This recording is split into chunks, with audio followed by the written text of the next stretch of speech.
दोस्तों, मनीष कुशवाहा का नमस्कार। अभी जो YouTube चैनल हम लोग चला रहे हैं उसमें बहुत लोग एक्सपोर्टर लोग हैं, वो लोग पूछ रहे हैं कमेंट करके कि सर एक्सपोर्ट में जो है उसका पैकेजिंग और उसको कैसे एक्सपोर्ट करेंगे, 20 फीट कंटेनर में कितना होगा, 40 फीट कंटेनर में कितना होगा। तो मैं आपको ये बताना चाह रहा हूँ कि जो एक्सपोर्ट होता है वो आप ये देख रहे हैं जो बॉक्स है, ये पूरा बॉक्स, तो ये बॉक्स में जो है एक्सपोर्ट करते हैं तो हमारा जो मखाना है वो सेफ रहता है। तो एक तो ये बॉक्स आ गया, इसमें इस तरह से मखाने जो होते हैं वो एक्सपोर्ट होते हैं। जैसे आपका कोई पार्टी है, वो बोल रहा है कि मेरे ब्रांड में बना दीजिए, तो आप उनका स्टिकर लीजिएगा और इस तरह से स्टिकर चिपका दीजिएगा और इस वाले कार्टन में डाल दीजिएगा। अगर कोई बोल रहा है कि मेरे ब्रांड में बना दो, इस तरह से उसका ब्रांड बन जाएगा और इस तरह से इस बन के और कार्टन के अंदर चला जाएगा। अब कार्टन के अंदर और बोरा के अंदर एक्सपोर्ट करने में अंतर है, क्योंकि 45 दिन लगता है आपका मखाना को एक्सपोर्ट होने में, अगर मैं यूके यूएस की बात करता हूँ, और दुबई वगैरह जो है वो तो नज़दीक है, तो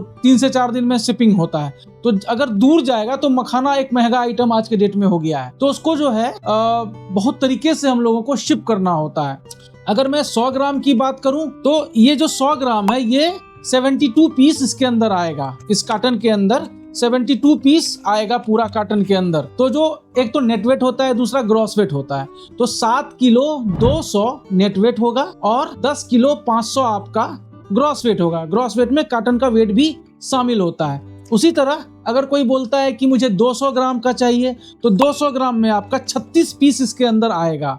तो 36 पीस आने का मतलब वही 7 किलो 200 जो आपका नेट वेट हो गया और 10 किलो 500 इसका ग्रॉस वेट आ गया। अब कोई कहता है कि मुझे 1 किलो का, ये जैसे इस तरह से देख रहे हैं, इस तरह से बड़ा एक प्लास्टिक आता है जिसमें कि 1 किलो, ये 100 ग्राम का 1 किलो का आ जाता है। तो 1 किलो का जो है आपको 7 पीस आएगा। तो अगेन नेट वेट जो होगा वो 7 किलो 200 होगा और ग्रॉस वेट 10 किलो 500 होगा कार्टन का। अब ये क्वेश्चन एक एक्सपोर्टर जनरली फोन करके पूछ रहे हैं मुझे कि सर एक कंटेनर में कितना बॉक्स आएगा। तो 20 फीट में आपका ऑलमोस्ट 1.5 टन आएगा, 150 बॉक्स इस तरह से आएगा। और दूसरे कंटेनर में, मतलब जो 40 फीट का कंटेनर है, उसमें आपको 350 मतलब 3.5 टन आपको लगभग आएगा।